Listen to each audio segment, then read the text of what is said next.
Flight అంటే గుర్తుకొచ్చింది. ఒక సినిమాకి 10 lakhs రూపీస్ ఈయనకి ఇచ్చారు రెమ్యునరేషన్. ఆ డబ్బులు తీసుకెళ్లి ఒక ప్రాపర్టీ కొందామని శంషాబాద్ వెళ్ళి 100 acres 100 acres ఏనా? 100 acres. ఏ ఇయర్లో ఇది? 97 ఐ థింక్. 96, 97. ఒక ఆయన తీసుకెళ్ళి నేను అప్పుడు ఇక్కడ బంజారా హిల్స్ లో ఒక ఫ్లాట్ తీసుకుంటామా లేదంటే ఈ ప్రాపర్టీ తీసుకుంటామని కన్ఫ్యూజన్ అని అక్కడ వెళ్ళాను అలీబాయ్. అక్కడ వెళ్తే నుంచిన చూడండి సార్ అక్కడ ఉంది కదా సార్. అవును, ఇక్కడ నుంచి 50 acres సార్. అమ్మో. తర్వాత ఇక్కడ నుంచి 50 years 100 acres 10 lakhs అన్నారు. 10 lakhs 100 acres.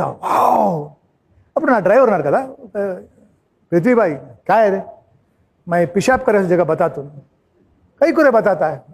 చూస్తే देखो ఆ వాటర్ కింద వెళ్ళలేదు, ఫుల్ రాయల్ అంట. పూరా పత్తర్ భాయ్ 10 lakhs నువ్వు కొంటావు, కానీ ఇది ఫెన్సింగ్ చేయాలంటే 20 lakhs పడుతుంది, లేదంటే ఇక్కడ మెయింటైన్. అవునా వచ్చేసి ఒక స్మాల్ ఫ్లాట్ తీసుకున్నాను. ఇప్పుడు 100 acres ఎయిర్పోర్ట్. ఆ డ్రైవర్ని ఎందుకు తీసుకెళ్ళావు? వాడెందుకు పోసుకున్నాడు? వాడి వల్ల 100 ఎకరాలు పోయింది.